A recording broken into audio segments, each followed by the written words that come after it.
बिस्मिल्लाहिर्रहमानिर्रहीम। Students, question number 37 हम discuss करने जा रहे हैं। पेपर है 2007 का, मई जून का ये पेपर है, paper 1। A beam of the cathode ray passes through an electric field between the two parallel plates. ठीक है जी, कैथोड रे पे होता है नेगेटिव चार्ज, और अगर कैथोड रे पे नेगेटिव चार्ज होता है तो जैसे ही कैथोड रे इन पॉजिटिव और नेगेटिव के दरमियान एंटर होंगी तो वो यकीनी तौर पे आप समझ जाएं कि किसकी तरफ अट्रैक्ट होंगी। उन्होंने अट्रैक्ट होना है टुवर्ड्स द पॉजिटिव प्लेट्स, तो वो ऐसे ऊपर जाना शुरू हो जाएंगी। ठीक है जी, तो आपके पास जो चार्ज होगा हमारे पास, क्योंकि उन पर नेगेटिव चार्ज था तो इस वजह से जो आपके पास वो प्लेट थी वो टर्न कर जाएंगी टूवर्ड्स द पॉजिटिव साइड्स। तो ये है कि अब देख लें कौन सा ऑप्शन ठीक होगा आपके पास इसमें। अब एक ही ऑप्शन इसमें ठीक बनता है, towards the top of the page, यानी कि ऊपर की तरफ चले जाएंगे, यानी कि option number D is the correct one. Number 38 है, what are the most penetrating and the least penetrating types of the radiation. Most penetrating जो होती हैं अल्फ़ा बीटा और गामा में, वो गामा होती हैं, तो सी और डी में से कोई एक पॉसिबल हो सकता है। गामा इसलिए होती हैं क्योंकि वो इलेक्ट्रोमैग्नेटिक वेव्स हैं, उनका कोई मास ही नहीं है, तो इवन वो उनकी पेनेट्रेटिंग पावर बहुत ज़्यादा होती है, हमारी बॉडी में से भी पास कर जाती हैं। इवन कि एक्सरेज आपको पता है हमारी बोन्स में से पास नहीं करती, लेकिन गैमा रेज जो होती हैं बोन्स तक में से पास कर जाती हैं, तो ये मेटल्स में से भी पास कर जाती हैं। हाँ, सिर्फ लेड में से जो है इनको पास नहीं कर पाती, बहुत ही फ्यू क्वांटिटी होती है जो कहीं लेड में से मोस्ट प्रोबेबली पास हो सके, लेकिन लेड में से ये पास नहीं कर पाती। ठीक है जी, तो आपके पास मोस्ट पेनेट्रेटिंग पावर है गैमा रेज की, लीस्ट पेनेट्रेटिंग अल्फ़ा की होती है क्योंकि वो बल्कि होता है, मैसिव होता है, तो इतना ज़्यादा वो पास नहीं कर पाता। तो ऑप्शन नंबर सी इसमें बिल्कुल राइट ऑप्शन होगा। तो बाकी ए बी और डी रॉन्ग हैं, सी इसमें करेक्ट वन है। ठीक है जी, 39 को देख लेते हैं।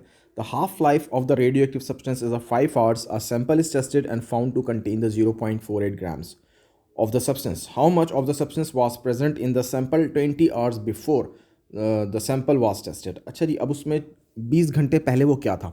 अच्छा, हाफ लाइफ है उसकी 5, तो अगर 5 और उसकी हाफ लाइफ है तो हम देखें 20 आवर्स में कितनी हाफ लाइफ बनती हैं। तो 20 आवर्स में बनती है, 20 को हम 5 से डिवाइड कर देते हैं। 20 को जब हम 5 से डिवाइड करेंगे तो 20 डिवाइडेड बाई 5, तो हमारे पास आंसर आ जाता है 4 हाफ लाइफ होंगी।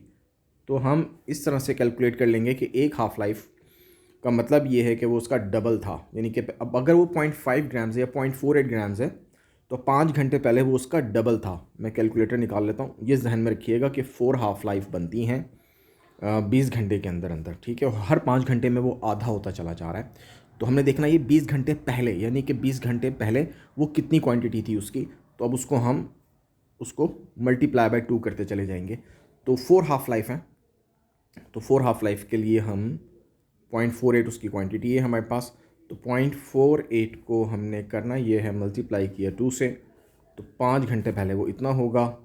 मज़ीद मल्टीप्लाई कर दें 2 से, 10 घंटे पहले वो इतना होगा। मज़ीद मल्टीप्लाई कर दें 2 से, 15 घंटे पहले वो इतना होगा। मज़ीद मल्टीप्लाई कर दें 2 से, तो ये आ जाएगा 20 घंटे पहले वो इतना होगा। ठीक है, तो ये हम क्योंकि पास्ट में गए हैं तो इसलिए हम 2 से मल्टीप्लाई करते जा रहे थे। अगर हम फ्यूचर में जाते तो हम इसको 2 से डिवाइड करते चले जाते, यानी कि आगे टाइम बढ़ता तो वो 2 से डिवाइड हो रहा होता।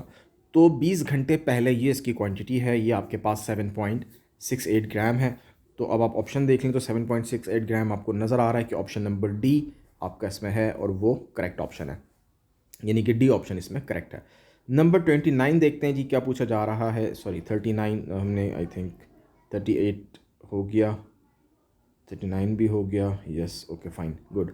40 देख लेते हैं। 40 बहुत सिंपल क्वेश्चन है। The data between sorry below the data below relates to the nucleus of the particular neutral atoms of the nitrogen. ठीक है, प्रोटॉन नंबर उसका है Z और 7 है, और उसका न्यूक्लियन नंबर यानी एटॉमिक मास है वो 17 है।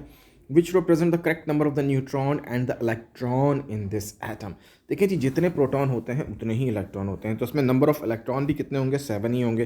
तो एक बात आपको क्लियर हो जानी चाहिए कि इसमें नंबर ऑफ इलेक्ट्रॉन है 7, और जो नंबर ऑफ न्यूट्रॉन है वो कितने हैं, वो आप फाइंड करने के लिए क्या करें, इसमें जो 17 है ना, ये देखें मैं आपके सामने इसको कर देता हूँ। ये जो आपका है दिस वन, ये जो 17 है ये आपका है nucleon number, basically is a sum of proton and neutron, ये दोनों का सम होता है। और प्रोटॉन कितने आपके पास, वो ये हैं 7। तो हम इसमें से प्रोटॉन माइनस कर दें तो न्यूट्रॉन आ जाएंगे, तो 17 में से 7 माइनस कर दें तो कितना आता है हमारे पास, 10 आ जाता है। तो ये आ गए नंबर ऑफ़ न्यूट्रॉन्स। तो इट मीन्स कि आपके पास जो न्यूट्रॉन्स बचे वो कितने बचे, वो 10 बचे। तो एक ही ऑप्शन बनता है आपका, वो है ऑप्शन ए।